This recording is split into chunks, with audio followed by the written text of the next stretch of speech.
오늘은 하이델베르그 요리문답 16번째 시간입니다. 오늘 제목을 죽음조차도 라고 이제 정하게 되었는데 좀 무거운 주제입니다. 예수님의 죽으심, 또 성도의 죽음, 그것이 오늘 우리가 함께 나눌 내용인데 결론은 결코 무겁게 끝나지 않습니다. 정말 기쁨으로 끝나게 되고요, 또 감사함으로 끝나게 될 것입니다. 이를 기대하는 마음을 가지고 오늘 내용을 우리가 함께 살펴봤으면 좋겠습니다. 먼저 40문, 그리스도께서 자신을 죽음에까지 낮추신 것이 필요한 이유는 무엇입니까? 이렇게 질문하고 있죠. 우리 답부분을 같이 한번 읽어볼게요. 하나님의 공의와 진리가 요구하기 때문입니다.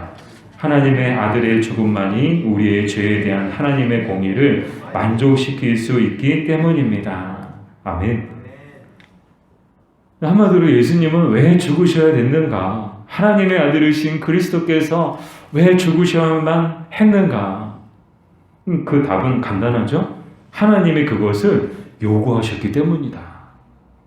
우리가 이제 읽은 답에는 하나님의 공의와 진리가 요구했다.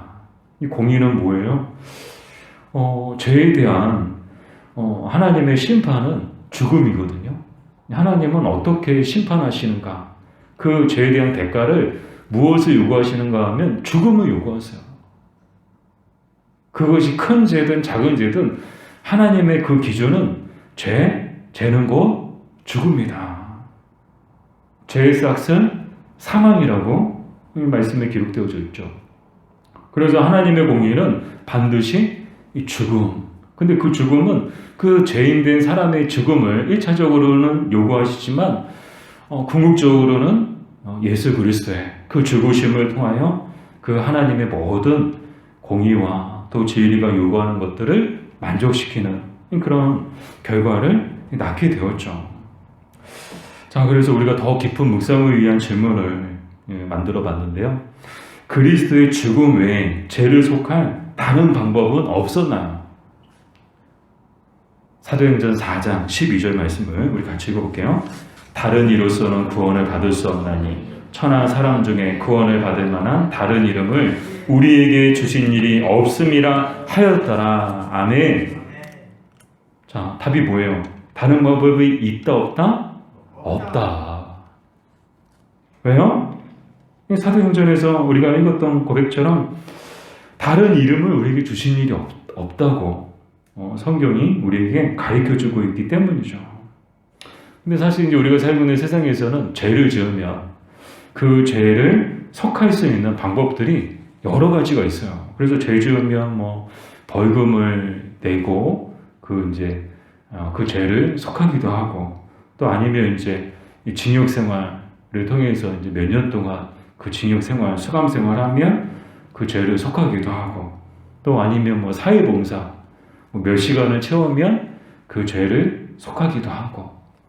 우리가 살고 있는 세상에서는 우리가 지은 죄에 대해서 반드시 우리가 죄를 속해야 되는데 그 속할 수 있는 방법들은 참 많아요. 근데 요즘도 그런지 모르겠어요. 유전무죄, 무전유죄라고. 돈 있는 사람은 죄가 있어도 죄가 없게끔 내부는 세상이고, 돈이 없는 사람들은 죄가 없어도 그냥 죄인 되는 세상이에요. 오늘 이 시대에도 똑같이 유효한가? 그것에 대해서는 좀 우리가 살고 있는 세상을 좀 잘 살펴봐야 되겠다라는 생각이 들기도 하는데, 어쨌거나 우리가 살고 있는 세상에서는 우리가 죄를 지었을 때 그 죄를 속할 방법들이 참 여러 가지가 있습니다. 그러나 우리가 하나님께 대하여 이 지은 죄를 속할 방법은 오직 하나뿐이라는 거야. 그게 뭐예요? 예수님의 죽으심. 그 방법밖에는 없다는 거예요. 예수님께서 우리를 대신해서 죽으시는 방법 외에는 우리의 죄를 속할 수 있는 방법, 우리가 하나님께 대하여 지은 죄를 속할 수 있는 방법은 있다 없다? 없다. 사랑 여러분, 예수님의 죽으심으로 인하여 우리는 죄사함을 받은 줄 믿습니다. 우리의 모든 죄가 깨끗이 씻김받은 줄 믿습니다. 예수님의 보혈 흘리심을 통하여 그 보혈을 통해 우리의 모든 죄가 깨끗이 씻겨 나간 줄 믿습니다. 자, 계속해서 41문. 그럼 왜 그리스도는 장사되었습니까? 를 질문하고 있죠. 왜 그리스도는 장사되었습니까? 우리 답부분을 같이 읽어볼게요. 그의 장사됨은 그의 죽음이 사실이라는 것을 증명합니다. 아멘. 자, 예수님이 장사되신 것은 우리가 정확하게 알고 있죠. 늘 고백하죠. 사도신경 할 때마다 고백해요.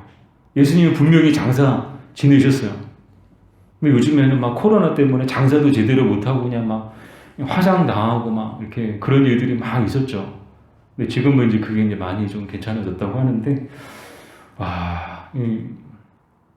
근데 예수님은 분명히 장사를 지내셨어요. 근데 이 배경을 잠깐 살펴보면, 이제 보통 십자가 형벌을 받게 되면 그 로마인들은 어떤 관습이 있었는가? 이 로마인들에게는 십자가 처형을 받으면 그 십자가에 처형된 사람을 그냥 내버려 둔대요. 며칠이고 부패하고 썩어질 때까지. 왜요? 이게 사람들을 이제 경계심을 주는 효과가 있거든요. 그래서 누구든 죄를 지으면 이렇게 된다. 두고 교육적인 효과가 있는 거예요. 그러니까 뭐 100마디 말보다 하지 마십시오. 똑바로 해라. 잘해라. 100마디 하는 것보다 십자가에 하면 매달아 놓는 게 100배, 1000배의 효과가 있는 거예요. 그러니까 로마인들의 관습은 십자가 처형당한 사람들을 부패하여 썩어질 때까지 그냥 내버려 뒀다는 거예요. 반면 유대인들의 관습은 어땠는가? 율법에 따라서 시신을 밤새 놔두면 안 됐다. 안 되는 그런 이제 관례 또 관습에 따라서 바로 이제 예수님의 시신을 아리마대 사람 요셉이 빌라도에게 찾아가서 요구를 했죠. 근데 이 아리마대 사람 요셉이 어떤 사람인가 봤더니 그에 붙은 수식어가 두 가지가 있더라고요. 첫 번째는 부자예요. 부자, 아리마대 사람 요셉. 또 두 번째는 제자. 그도 예수의 제자였다라고 성경에 나오더라고요. 그러니까 존재감이 사실 이제 많이 없었어요. 그동안에는. 그런데 예수님이 십자가에서 처형당하시고 그렇게 이제 십자가에 매달리셨을 때 이 아리마대 사람 요셉이 등장하는 거예요. 근데 이 사람이 부자예요. 또 예수님의 제자예요. 사실 이제 예수님에게는 12제자들이 있었는데 저는 이 아리마대 사람 요셉을 보면서 이 사람이 진짜 제자다. 누구 하나 나타나는 사람이 없어요. 예수님이 자기 3년 동안 자기 스승으로 모셨던 그런 분인데도 누구 하나 장례 치르겠다고 빌라도를 찾아가서 나의 스승이니까 나는 그분의 제자니까 이 예수님의 시신을 달라고 요구하는 사람이 없었어요. 오직 아리마대 사람 요셉. 용기 있게 빌라도에게 찾아가서 예수님의 시신을 요구해서 어디에다 장례를 치렀어요? 자기 무덤에. 정말 이런 멋진 제자가 있더라고요. 사랑하는 여러분, 저 여러분도 평상시는 존재감이 없는 것처럼 보이고 무명한 것처럼 보이지만 결정적인 순간에 정말 이 아리마대 사람 요셉처럼 짠 하고 등장해서 정말 그 어떤 제자보다 정말 제자다운 그런 모습으로 예수님 앞에 등장하는 저와 여러분들 되시기를 주님의 이름으로 축복합니다. 자, 이렇게 예수님이 이제 장례를 치르게 되었죠. 그래서 그럼 예수님의 장사됨에 갖는 의미는 무엇인가? 크게 두 가지 의미가 있거든요. 첫 번째는 그리스도, 즉 예수 그리스도의 죽으심은 완전한 죽으심이었다. 잠깐 그냥 사람이 그냥 죽은 것처럼 보였지만 다시 소생하는 일들도 우리가 살고 있는 세상에서는 뭐 자주는 아니지만 가끔 어쩌다 한 번씩 그런 일들도 있더라고요. 막 이렇게 장례 치르고 있는데 안치실에서 깨어나는 사람도 있고 여마다 막 깨어나는 사람들도 있고 한 번도 못 봐가지고 이제 맞는지 틀린지 모르겠지만 그런 경우들은 있었죠. 그러나 예수님은 완전히 죽으셨다는 거예요. 그것이 예수님의 장사됨이 갖는 첫 번째 의미인데 그리스도의 완전한 죽으심을 통해서 결과적으로는 완전한 구속을 이루셨다는 거예요. 그러니까 죽은 척하고 그냥 얼마든지 쇼할 수 있죠. 그렇지 않겠어요? 죽은 척하고 쇼할 수 있어요. 근데 예수님은 쇼가 아니었다는 거야. 진짜 죽으셨다는 거야. 완전히 죽으셨다는 거야. 왜요? 하나님 앞에서는 하나님의 눈을 속일 수는 없거든요. 살았는데 죽은 척 할 수 있는가? 사람은 속일 수 있어도 하나님은 속일 수가 없거든요. 그 예수님의 죽으심은 완전한 죽으심이었다. 두 번째 의미는 무엇인가 하면 빌립보서 2장 6절에서 8절까지입니다. 우리 같이 읽어볼게요. 그는 근본 하나님의 본체시나 하나님과 동등됨을 취할 것으로 여기지 아니하시고 오히려 자기를 비워 종의 형체를 가지사 사람들과 같이 되셨고 사람의 모양으로 나타나사 자기를 낮추시고 죽기까지 복종하셨으니 곧 십자가에 죽으심이라. 아멘. 자, 이 예수님의 장사됨이 갖는 두 번째 의미는 무엇인가 하면 완전히 자신을 비우시고 또 완전히 자신을 낮추심을 뜻한다는 거예요. 어디까지 비우시고 어디까지 낮아지셨는가? 죽음에 이르기까지. 사실 이제 우리나라는 이제 매장이잖아요. 땅을 파서 막 거기다 저도 이제 무덤에 많이 가봤지만 깊숙이 파더라고요. 적당히 안 파요. 깊숙이 파요. 또 어떤 데는 공동묘지는 다 이렇게 기준이 있더라고요. 근데 이제 이렇게 선상 같은데 가정묘 있는 데다가 매장하는 거 보면요 엄청 깊숙이 파더라고요. 이거 내려가기도 힘들겠어요. 그렇게 깊숙이 파고 거기다 탁 묶고 이렇게 하는데 이 예수님의 죽음이 갖는 의미가 뭐예요? 예수님의 장사됨이 갖는 의미가 무엇인가 하면 예수님은 죽음에 이르시기까지 자신을 완전히 비우시고 완전히 낮추셨다. 그것을 뜻한다는 거예요.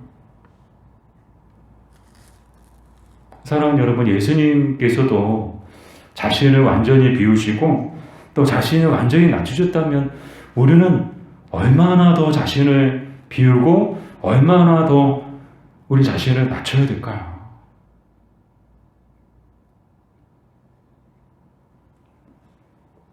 그렇다고 아무 생각 없이 그냥 기죽은 채로 그냥 사시라는 말씀은 아니에요. 자신을 낮추는 것하고 기죽은 채 사는 것은 또 다르더라고요. 자신을 낮추되 세상 가운데서 당당하게 사는 거예요.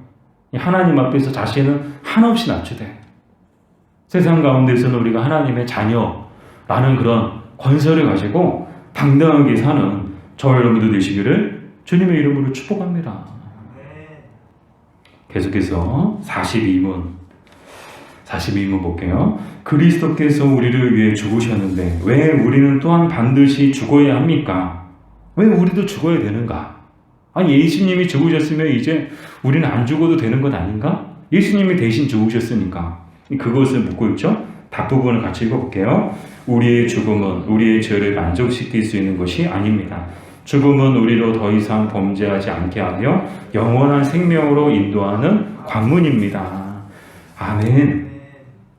죽음이 갖고 있는 의미, 즉 성도의 죽음이 갖고 있는 의미를 통해서 우리가 더 깊은 묵상을 위한 질문을 통해서 우리가 살펴볼 텐데요. 먼저는 고린도후서 5장 1절 말씀을 같이 읽어볼게요.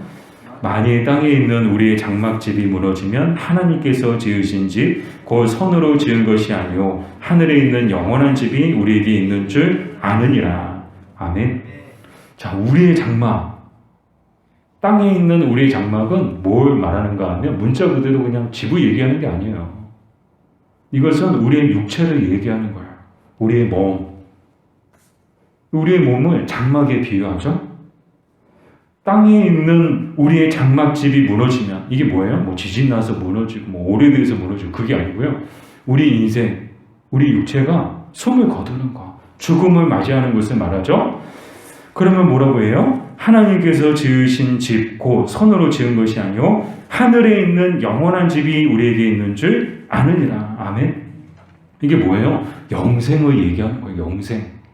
하늘에서 누리게 될 영원한 생명. 그것이 죽음 이후에 우리를 기다리고 있다는 거예요.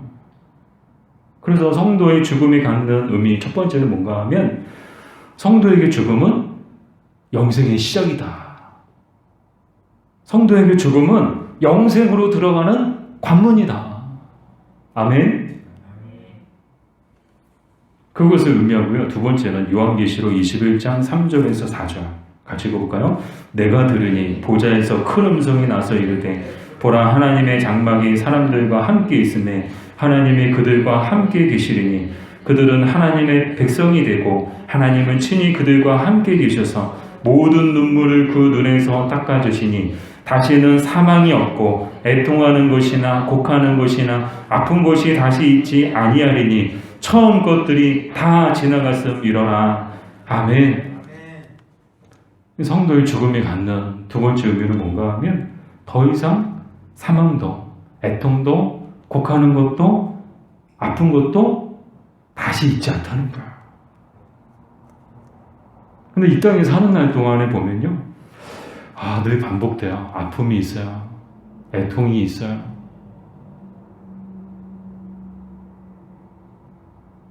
어떤 분들은 막 걸어다니는 종합병원이에요. 왜냐면 하루에 약을 막 이만큼씩. 죄송합니다.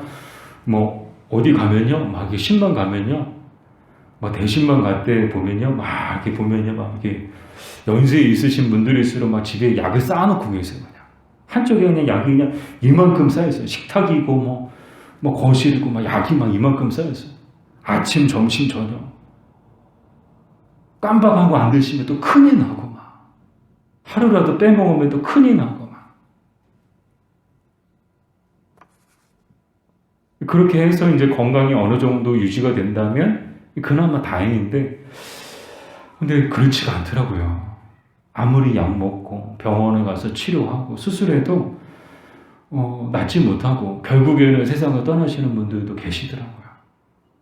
저도 어제 이제 좀 안타까운 소식을 들었는데, 대전에서 사역할 때 같이 우리 부서에서 사역했던 권사님이세요. 정말 막 화요 전도대 그때 막 열심히 했거든요. 막 비가 오나 눈이 오나 화요마다 나가서 교회에서 이제 무료 급식하고 저희들은 나가서 노방전도 하고 차전도 하고 막 비가 오나 눈이 오나 바람이 부나 하루도 안 빼고 막 이렇게 비가 올 때는 막 이렇게 비닐로 이렇게 딱 쳐놓고 막 우산 쓰고 막 그렇게 차전도 하고, 겨울에는 추우니까 막 나이로 갔다가 막 나이로 펴놓고 거기서 막 이렇게 차전도 하고, 또 같이 이제 또 교육부서라서 이제 막 수련회 가고 하면 항상 그 권사님이 오셔서 밥 다 해주시고 그랬던 권사님인데, 어제 그 교회 소식을 들었는데 세상을 떠나셨다고. 췌장암으로 고생하시다가 서울에서 치료받으시고 대전에 내려오셨다가 잠깐 이제 병원에 들였는데 거기서 코로나 걸리셔가지고 코로나 때문에 세상을 떠나셨다고. 그런 이제 소식도 들었거든요. 마음 한편으로는 참 그리운 얼굴인데 뵙지 못하고 그렇게 세상 떠나셨다니까 참 마음이 아프더라고요. 근데 한편으로는 저도 이제 신방을 많이 다녔지만 거의 뭐 이제 병원은 뭐 이렇게 일주일에 몇 번씩 갔던 데가 병원이거든요. 막 이렇게 아픈 분들이 정말 많거든요. 병원에 오래 입원해 계신 분들도 참 많고. 근데 옆에서 참 보면요, 너무 힘들어요. 아픈 분들. 기도는 늘 아주 하나님 앞에 치료해 주시고 고쳐주시고 회복되게 해주시고 낫게 해주시고 깨끗하게 해주시고 건강하게 해주시도록. 근데 하나님이 그 기도를 안 들어주실 때도 있더라고요. 그냥 데려가실 때도 있더라고요. 한편으로는 슬프지만 한편으로는 또 감사한 거야. 더 이상 아프지 않아도 되니까. 너무 고통스럽게 돌아가시는 분들을 많이 봤거든요. 제 앞에서 숨을 거두시는 분들, 제 앞에서 숨을 거뒀던 12살짜리 또 10살짜리 아이의 얼굴도 잊혀지지가 않아요.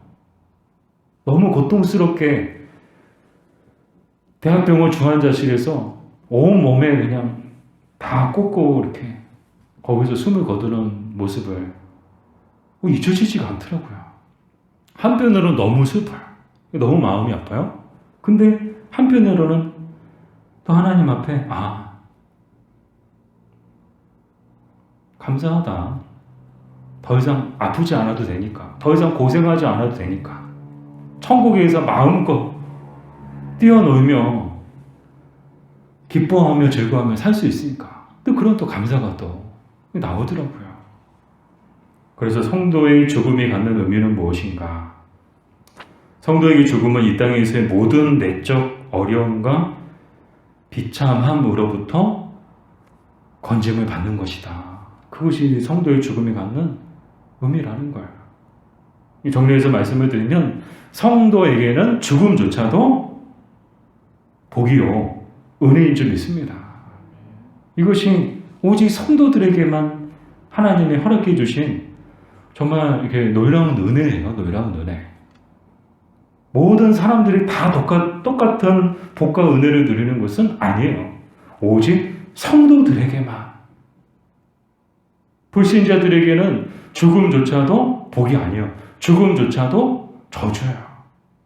죽음조차도 벌이에요. 왜요? 영원한 형벌의 시작이거든요. 지금까지 살면서 이 불신자들의 삶도 참 힘들고 어려운 삶들이 있었겠지만 죽으면 그때부터는 본격적인 형벌의 시작이거든요. 죽고 싶어도 죽을 수가 없거든요.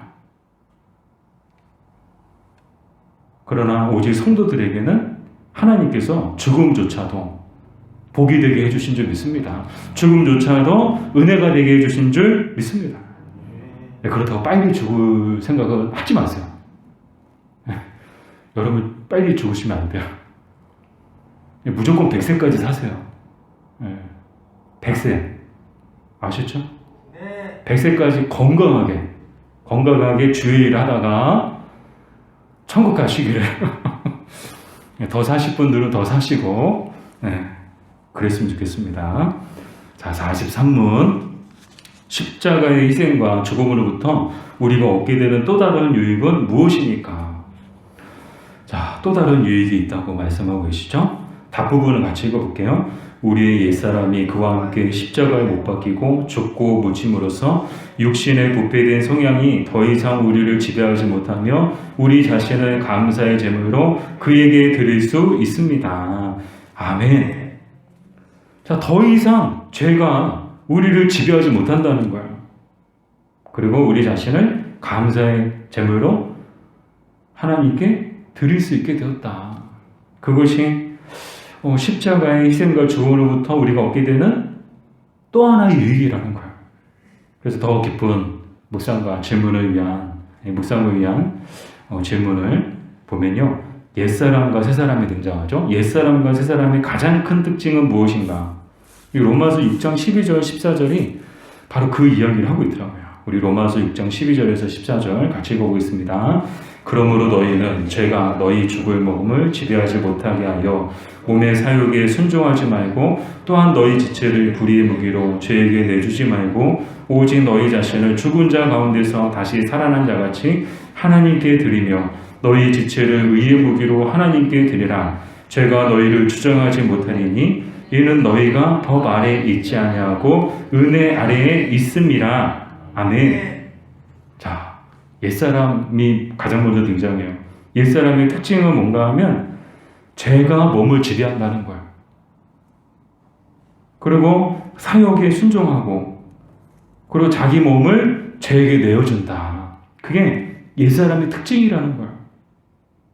정리해서 얘기하면 죄악된 내가, 저 죄로 물든 내가 주인이 되어서 내 마음대로 사는 사람이 바로 옛사람이라는 거야.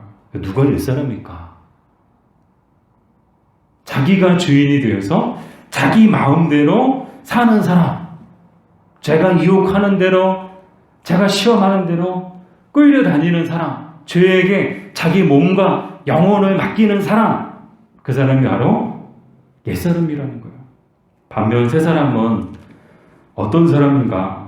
이 반대겠죠. 죄가 지배하는 것이 아니고 말씀과 성령이 지배하고 또한 말씀과 성령에 순종하고 그래서 우리 지체를, 우리 몸을 하나님께 내어드리는 사람, 그 사람이 바로 새 사람인 줄 믿습니다.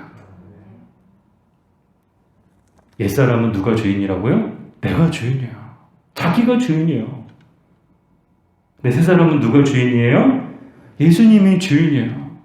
그래서 예수님으로 인하여 사는 사람이고, 예수님을 위해서 사는 사람이고, 예수님을 위해서 자기 몸도 마음도 영혼도 시간도 물질도 자기 삶 전부도 드린 사람, 그 사람이 새 사람이라는 거예요. 사랑 여러분, 저 여러분은 옛 사람인가요? 새 사람인가요? 아멘.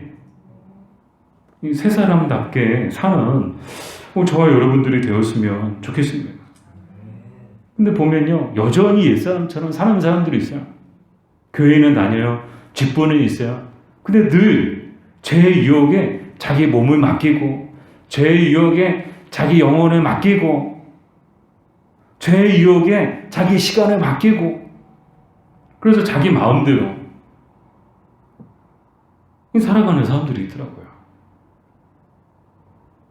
그 사람은 여전히 옛사람인 거예요. 교회는 아니지만 새 사람이 아닌 거예요. 여전히 옛사람이다. 그럼 새 사람이 되기 위해서는 어떻게 해야 되는가? 오늘 이 하이델 베르그 요리본답을 통해서 우리가 답을 찾을 수 있는데, 그것은 뭔가 하면요, 새 사람이 되기 위해서는 가장 먼저 죄와 싸워야 된다는 거예요. 뭐와 싸워야 된다고요? 죄와 싸워야 된다는 거예요. 죄와 싸우기 위해서는 가장 먼저 죄를 미워해야 된다는 거예요. 아멘? 뭐 남편 미워하지 말고, 뭐 아내 미워하지 말고, 자식 미워하지 말고, 죄를 미워해야 하는 줄 믿습니다. 그러고서 이 죄와의 싸움을 싸워야 되는데, 결코 우리는 죄를 이길 수 있을까요? 없을까요? 우리 자신의 의지와 노력만으로는 결코 죄를 이길 수가 없습니다.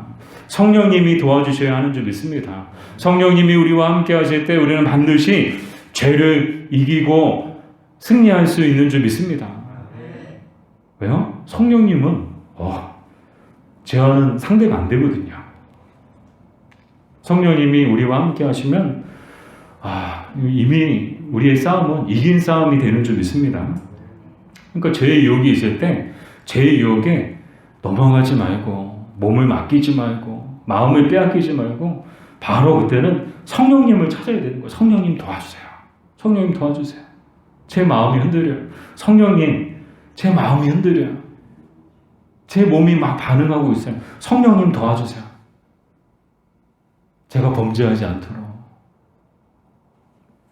그래서 우리를 죄에서 건져주시도록 기도하고 찾으면 성령님은 결코 멀리 계시지 않고, 성령님은 0.00001초로 반응하시고 임하시고 역사하시는 줄 믿습니다. 왜요? 결코 멀리 계시지 않거든요. 막 하다못해 경찰 부르면 오는데 몇 분, 구급차 부르러도 오는데 몇 분이요.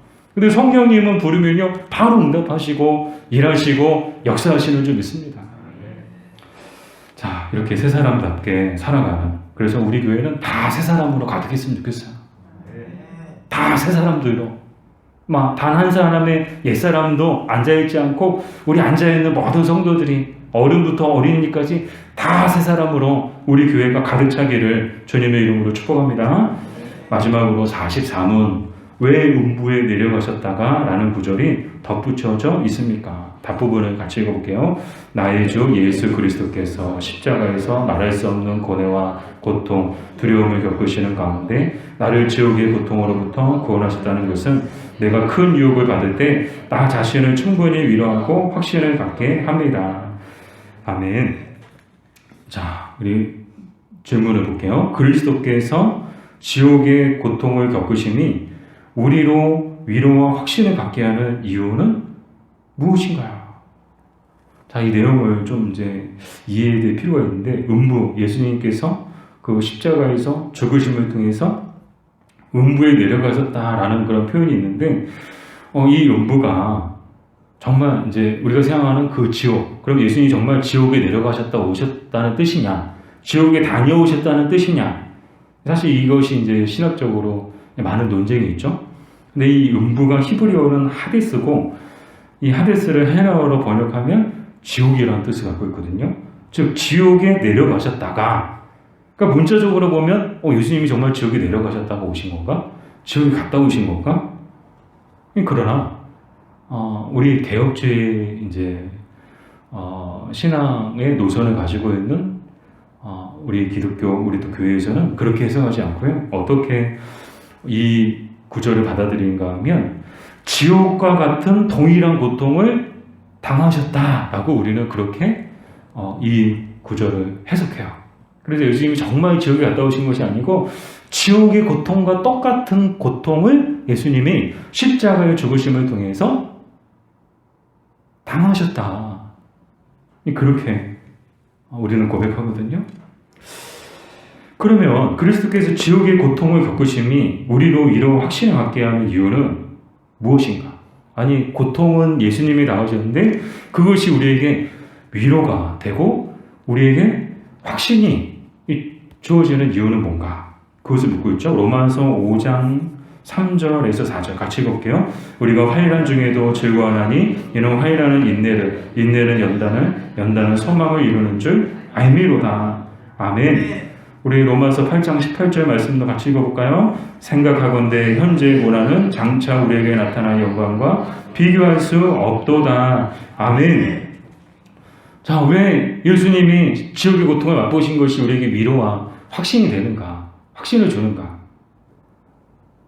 예수님의 그 죽음 이후의 모습을 생각해 보면 얼마든지 이해가 가능해요. 예수님이 십자가의 고통을 당하심으로써 그 모든 것이 다 끝났느냐? 그렇지 않죠? 그 고통을 통하여 부활의 영광과 또 하늘의 영광을 누리신 줄 믿습니다. 죽으심이 없었다면 부활의 영광도, 죽으심이 없었다면 하늘의 영광도 없었을 거예요.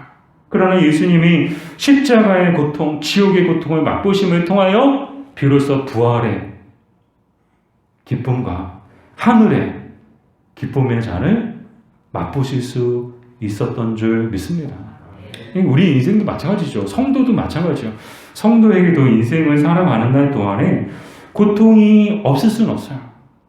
그러나 그럼에도 불구하고 예수님의 그 십자가를 생각할 때, 우리가 예수님을 생각할 때 그것이 우리에게 위로가 되고 우리에게 확신을 주는 이유는 우리도 마찬가지라는 거예요. 우리도 똑같은 결말을 맞이할 것이기 때문이다라는 것이죠. 우리도 고통으로서 모든 것이 끝나는 것이 아니고 그 고통 너머에 그 고통과는 비교할 수 없는 영광이, 또 하나님의 은혜가 반드시 우리를 기다리고 있는 줄 믿습니다. 바로 그 말씀이잖아요. 로마서 8장 18절도 생각하건대 현재의 고난은 장차 우리에게 나타날 영광과 비교할 수 없도다. 아멘. 사랑하는 여러분, 비교할 수 없는 영광을 맛보기 원하세요? 그러면 지금 고난을 당해야 돼요. 참 죄송해요. 지금 고난을 당해야 비교할 수 없는 영광을 우리는 맛보게 될 줄 믿습니다. 그러니까 신앙생활은 좀 힘들어도 그렇게 해야 되는 거예요. 좀 불편하고 힘들어요. 예수님 믿는다는 게 참 힘들고 어렵구나. 근데 신앙생활은 그렇게 해야 되는 거예요. 그래야 비교할 수 없는 영광을 우리는 맛보게 될 줄 믿습니다. 근데 너무 편한 것 아닌가? 의자도 편해요. 너무 좋아요. 막 여름에는 에어컨 나오고 겨울에는 막 히터 나오고 저는 지금도 잊혀지지가 않아요. 대전에서 새벽 기도할 때 거기는 진짜 난방이 온풍기 하나 있었거든요. 바닥은 보일러 없었어요. 겨울에 얼마나 추운지 가만히 있어도 추워서 기도를 못할 정도로 온풍기를 틀어도 따뜻한 기온이 오지도 않아요. 근데 그때 정말 기도가 잊혀지지가 않아요. 그때 힘들었지만 고생했지만 그때 기도한 것들이 참 추억으로 많이 남더라고요. 그 다음에 갔던 저는 이제 막 교회가 따뜻한 거예요. 그러니까 오히려 따뜻하니까 기도를 더 잘 못하더라고요. 편하니까 따뜻하고 여름에 시원하니까. 와, 예전에 정말 천막 치고 막 예배 드렸을 때 얼마나 뜨거웠을까, 얼마나 간절했을까. 근데 지금 좋은 예배당 다 지어놓으니까 사람들이 그때만큼 간절함이나 절박함이나 뜨거움이나 그런 것들은 많이 식어진 것 같아요. 사랑하는 여러분, 우리가 현재 당하는 고난을 그냥 고난으로서만 묵상하지 말고 그 고난 너머에 비교할 수 없는 영광을 함께 묵상함을 통해서 현재 우리가 당하는 고난 가운데서도 기뻐하고 즐거워하고 감사할 수 있는 저 여러분 되시기를 주님의 이름으로 축복합니다.